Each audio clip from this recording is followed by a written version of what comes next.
تخنت قوي وكبرت على الدلع والحركات دي. فجأة وبدون مقدمات صفحات كتير على الفيسبوك بدأت تهاجم ياسمين عبد العزيز، وده بعد إعلانها الأخير. مش بس كده، ده قالوا إن دمها تقيل في الإعلان وطلعت تستظرف. إزاي ياسمين ردت على كل اللي اتقال، ومين صاحبتها اللي دفعت عنها؟ الحكاية بدأت امبارح، وفجأة ياسمين بقت ترند بسبب صفحات عمالة تهاجمها وتقول عليها متصابية ومش مدركة إن سنها بقى 45 سنة. مش بس كده، دي الصفحات دي اتهمتها بإهانة الآثار المصرية، وقالت إزاي تصور إعلان زي ده في متحف مصري كبير.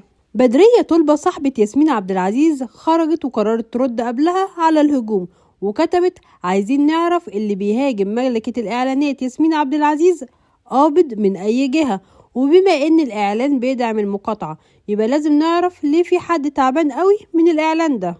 مصادر أكدت إن ياسمين متضايقة جدا من الهجوم عليها الفترة الأخيرة، لكنها قررت ترد على كل اللي اتقال بصورة واحدة، بتأكد إن الإعلان حقق نسبة مشاهدة وصلت ل 128 مليون مشاهدة.